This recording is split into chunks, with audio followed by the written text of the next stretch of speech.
Hello cricket station viewers எல்லாருக்கும் வணக்கம். நான் உங்க சஞ்சீவ், என் கூட ரிச்சார்ஜ் இருக்காரு. ரிச்சார்ஜ், இந்தியா வந்து நியூசிலாண்டை வந்து ஜெயிச்சிட்டாங்க சண்டே நடந்த மேட்ச்ல.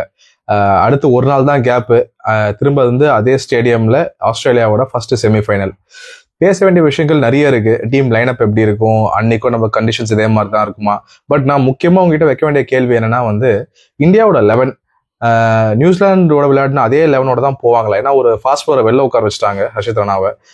வருண் சக்கரவர்த்தியை கொண்டு வந்தாங்க. அவர் என்னன்னா கொடுத்த சான்ஸ்ல 5 விக்கெட் வரை எடுத்துட்டாரு. ஸோ இப்போ எப்படி இவங்க டீம் காம்பினேஷன் அதே தான் போவாங்களா, இல்ல ஏதாவது வந்து திரும்ப ராணா உள்ள வர வாய்ப்பு இருக்கா? உங்க கருத்து என்ன? முதல்ல வந்து செஞ்சு ஒரு விஷயம் என்னன்னா, உங்களுக்கும் எனக்கும் சாம்பியன்ஸ் டிராஃபில இந்தியா வந்து துபாயில விளையாடுதுன்னு சொன்னப்ப இருந்த ஒரே சங்கட்டமான விஷயம் என்னன்னா, யாரை டாஸ் வின் பண்றாங்களோ அவங்க மேட்ச் வின் பண்ணுவாங்க. டியூ வந்து பயங்கரமா கொட்டும், என்ன யாப்பெல்லாம் பாக்குறது அப்படிங்கிற மாதிரி தான் நம்ம நினைச்சோம். ஆமா. ஆனா பாத்தீங்கன்னா ஒரு நல்ல விஷயமா என்னன்னா, அந்த பக்கம் பாகிஸ்தான்ல நிறைய பெரிய ஒரு பிக் ஸ்கோர்ஸ் போயிட்டு இருக்கப்ப இந்த பக்கம் பாத்தீங்கன்னா ஒரு விண்டேஜ் ஓடி பிச் பாக்குற மாதிரி மேட்ச் பாக்குற மாதிரி இருந்துச்சு. லோ ஸ்கோர் மேட்ச் தான் போயிட்டு இருக்கு. டியூ சுத்தமா இல்லை. ஸோ வந்து டாஸ் யார் வின் பண்ணாலும் யார் வந்து அந்த கண்டிஷனுக்கு அப்ளை பண்ணி விளையாடுறாங்களோ அவங்க தான் ஜெயிப்பாங்கிற மாதிரி, திறமைக்கு பரிசு அப்படிங்கிற மாதிரி இருக்கிறது வந்து நமக்கு கொஞ்சம் இந்த இதை பாக்குறதுக்கு நல்லா இருக்கு. இன்னொரு இதுல முக்கியமான விஷயம் என்னன்னு பாத்தீங்கன்னா, இந்த நியூசிலாந்துக்கு கூட நடந்த மேட்சுக்கு முன்னாடி நான் எழுதியிருந்தப்ப கூட சொல்லியிருந்தேன். என்னன்னு கேட்டீங்கன்னா, முகமது ஷமி அண்ட் இந்த பக்கம் நீங்க பாத்தீங்கன்னா ஜடேஜா ரெண்டு பேத்துக்கும் ரெஸ்ட் கொடுத்துட்டு இவங்க ஒரு பரிசோதனை முயற்சியா வாஷிங்டன் சுந்தர் அண்ட் வருண் சக்கரவர்த்தியை வச்சு விளையாடி பார்ப்பாங்க. ஏன்னா நியூசிலாந்து கூட விளையாடுறப்ப பாத்தீங்கன்னா அவங்களோட லெப்ட் ஹேண்டர்ஸ்க்கு நீங்க பந்து வெளியே திருப்புற ஒரு ஸ்பின்னர் வாஷிங்டன் சுந்தர் அண்ட் வந்து பாத்தீங்கன்னா ஒரு பும்ராவுடைய ஒரு இம்பாக்டை வந்து உருவாக்குறதுக்கு எக்ஸ்பேக்டர் வேணும். அதனால வருண் சக்கரவர்த்தி இவங்க ரெண்டு பேர்த்தையும் ஆட வைப்பாங்க. அதுக்கு அடுத்து அங்கிருந்து ஏதாவது முடிவு பண்ணுவாங்க அப்படின்னு நினைச்சோம். ஆனா நியூசிலாந்து கூடயே அவங்க என்ன பண்ணிட்டாங்க அப்படின்னா, இல்ல நான் வந்து எதையும் டெஸ்ட் பண்ண போறது கிடையாது, நான் என்ன பிளேயிங் லெவன்ல போலான்னு ஒரு ஐடியா வச்சிருக்கிறனோ நாக் அவுட்டுக்கு, நான் அந்த பிளேயிங் லெவனையே வந்து நியூசிலாந்து கூட இறக்கி விளையாடுறேன் அப்படிங்கிற மாதிரி தான் போயிருக்காங்க. ஏன்னு கேட்டீங்கன்னா, முகமது ஷமிக்கு கொஞ்சம் பிரச்சனைலாம் இருந்துச்சு. ரெண்டாவது வந்து ஒரு நாள் கேப்ல வந்து பாத்தீங்கன்னா மறுபடியும் இன்னொரு மேட்ச் செமிஃபைனல் வருது, முக்கியமான மேட்ச். ஸோ இந்த 36 மணி நேர கேப்ல முகமது ஷமி வந்து கொஞ்சம் அப்படியே நிகழா இருக்கக்கூடிய முகமது ஷமி வந்து 20 ஓவர் பவுலிங் பண்ணுவாரா, 100 ஓவர் ஃபீல்டில் இருப்பாரா அப்படிங்கலாம் யோசிக்க வேண்டியது இருந்துச்சு. ஆனா அவங்க அதை பத்தி நினைக்கல. நாங்க விளையாடுற பிளேயிங் லெவனையே எடுத்துட்டு போறோம் அப்படிங்கிற மாதிரி தான் போயிருக்காங்க. என்னை பொறுத்த வரைக்கும் ஆஸ்திரேலியா கூட நம்ம விளையாடுறோம்.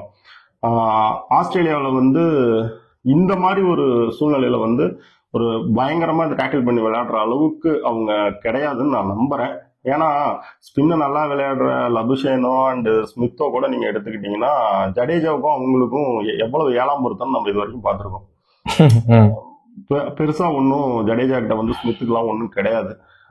ஸோ அதனால வந்து இப்படியே போயிடலாம். 4 ஸ்பின்னரு, இந்த பக்கம் ஒரு ஃபாஸ்ட் பவுலர், ஒரு ஃபாஸ்ட் பவுலிங் ஆல்ரவுண்டரு, அப்படிதான் போவாங்கன்ற மாதிரி நான் பாக்குறேன். சோ நீங்க என்ன சொல்றீங்கன்னா வந்து இவங்க கடைசி மேட்ச்ல போன காம்பினேஷன் தான் வந்து கண்டினியூ பண்ணுவாங்கன்னு சொல்ல வரீங்க, கரெக்ட்டுங்களா?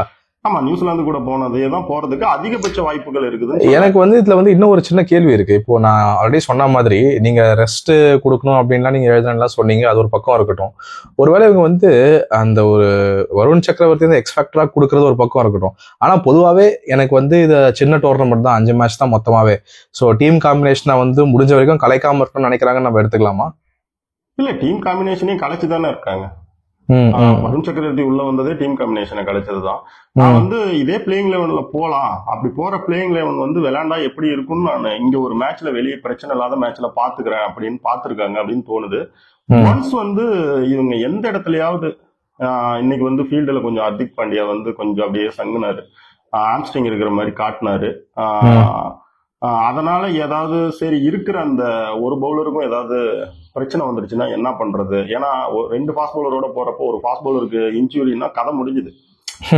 ஸோ வந்து ஒரு நம்ம சும்மாவாவது கொஞ்சம் ஹர்ஷித் ராணா உள்ள வச்சுக்கலாம், ஒரு பேட்டிங்ல ஓரளவுக்கு சப்போர்ட் பண்ணுவாரு. அந்த பக்கம் ஜடேஜா மேல கை வைக்கலாம். அப்படி இல்லைன்னா பேட்டிங் யூனிட்டை எதுவுமே பண்ண வேணாம், நம்பர் 8 வரைக்கும் வச்சுட்டு இந்த பக்கம் குல்தீப் மேலேயே கை வச்சு பார்க்கலாம். இப்படி ஏதோ ஒன்று நினைக்கலாம்.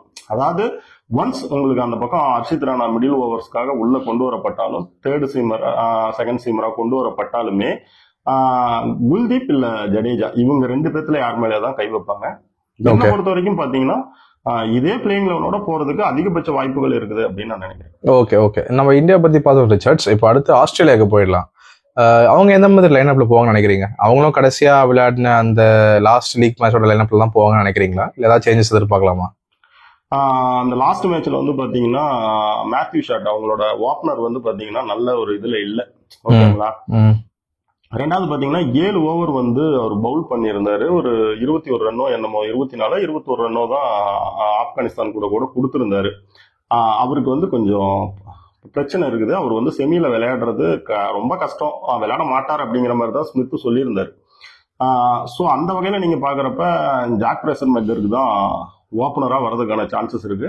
மற்றபடி அவங்க எதையுமே மாற்ற முடியாது செஞ்சு. அவங்க வந்து ஸ்மித் வந்து அந்த ஆஸ்திரேலியன் டீம் மேனேஜ்மெண்ட் வந்து ஒரு புத்திசாலித்தனமான முடிவு எடுத்திருக்குது. எங்களுக்கு 8வது இடத்துலயும் பேட்டிங் வேணும் அப்படின்னு சொல்லிட்டு நாங்க வந்து நாதன் எல்லிஸ் இருக்கிற டீம்ல வந்து சீனா பாட்டை வச்சுக்க மாட்டோம், இல்ல நாதன் எல்லிஸுக்கு பதிலாகவும் சீனா பாட்டை வச்சுக்க மாட்டோம்.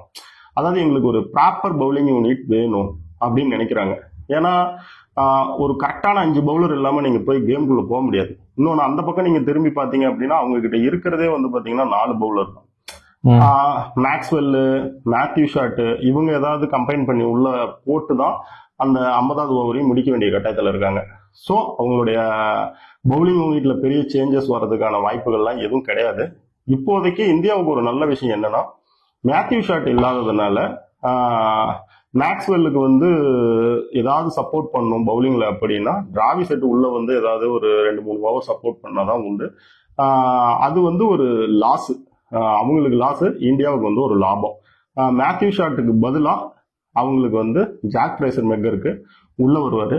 இந்த ஏற்கனவே அவங்க விளையாடுற சேம் பிளேயிங் லெவன் தான் இருக்கும்.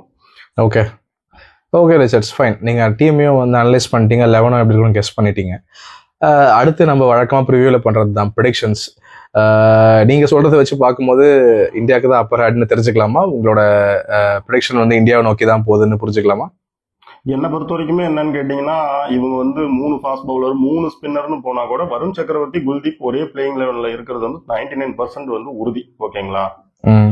கூட வந்து 3rd ஸ்பின்னரா வந்து உங்களுக்கு அக்ஷர் படேல் இருப்பாரு. நீங்க இந்த ஸ்பின் கூட்டணிக்கு எதிரா இன்னைக்கு பார்த்த துபாய் கண்டிஷன்ல நீங்க ஒரு 270 ரன்லாம் வந்து ஒரு ஃபர்ஸ்ட் பேட்டிங் பண்ணி அடிச்சிடுவீங்க, இல்ல ஒரு 250ல இருந்து ஒரு 270 நீங்க வந்து சேஸ் பண்ணிடுவீங்க அப்படின்னா என்னை பொறுத்த வரைக்கும் கஷ்டம். ஸோ வந்து முடியாது. அந்த அளவுக்கு இப்போ வந்து லபுஷேன் அண்ட் ஸ்மித் வந்து ஒரு குவாலிட்டியான ஸ்பின் விளையாடக்கூடிய பேட்ஸ்மேன்ஸ் இருக்காங்க அப்படின்னு நம்ம பேசலாம். ஆனா ஜடேஜாவுக்கு எதிராக அவங்களுக்கு பாத்தீங்கன்னா ஒரு சிறப்பான புள்ளி விவரம்லாம் எதுவும் இல்லை. பெரிய அளவுல வந்து ஒரு ஸ்லோ பிட்ச்ல அவங்க வந்து டாமினேட் பண்ணிட முடியாது. அவங்களால ரன் பிரஷர் வரப்ப அட்டாக் பண்ண போனாங்கன்னா நிச்சயமா அவுட் ஆயிடுவாங்க. அந்த மாதிரிதான் போகும். ஸோ அதனால என்னை பொறுத்த வரைக்கும் இந்தியா வந்து ஃபைனல்ல இருக்கும் அப்படின்னு நான் நம்புறேன். ஓகே ரிச்சர்ட்ஸ், என்னோட ப்ரெடிக்ஷன்ஸும் எனக்கும் ஆக்சுவலி இந்தியாவுக்கு சாதகமாக தான் போகும்னு தோணுது. ஏன்னா இந்தியா வந்து கிரவுண்டுக்கும் ரொம்ப யூஸ் ஆயிட்டாங்க, பரிச்சயம் ஆயிட்டாங்க. அண்ட் வந்து டெக்னிக்கலி நம்ம கம்பேர் பண்ணும்போது நீங்கள் சொல்ற மாதிரி இந்தியன் ஸ்பின்னர்ஸ்க்கு வந்து ஆஸ்திரேலியன் பேட்ஸ்மேனோட நீங்க சொன்ன அதே தான் நான் வேற விதமா சொல்ல போறேன். இந்தியன் ஸ்பின்னர்ஸோட டாமினன்ஸ் வந்து கொஞ்சம் வந்து ரொம்ப ஹையா இருக்கு. அதனால எனக்குமே வந்து அதை ஆஸ்திரேலியன் பேட்ஸ்மேனால டேக்கிள் பண்ண முடியுமான்னு தெரியல. எக்ஸ்பேக்டரும் நம்மளுக்கு வருண் சக்கரவர்த்தி இருக்காங்க. பெருசா வந்து ஆஸ்திரேலியா வந்து ரீசன்ட் டைம்ஸ்ல அவரை ஃபேஸ் பண்ணதும் இல்லை. ஸோ அவரும் விளையாடுவாருன்னு தான் எனக்கு தோணுது. ஓவராலா பார்க்கும்போது எனக்கும் இந்தியா ஃபைனல்ஸ்ல இருக்கும்னு தான் தோணுது ரிச்சர்ட்ஸ். பார்ப்போம். ரெண்டு பேருமே இந்தியா பக்கம் தான் போயிருக்கோம். பார்ப்போம், செமிஃபைனல் முடிச்சு நம்ம திரும்ப வந்து மீட் பண்ணும் போது ரிசல்ட்ஸ் எப்படி போயிருக்குன்னு நம்ம பார்ப்போம். சரிங்களா? Thank you thank you Richards. தேங்க்யூ.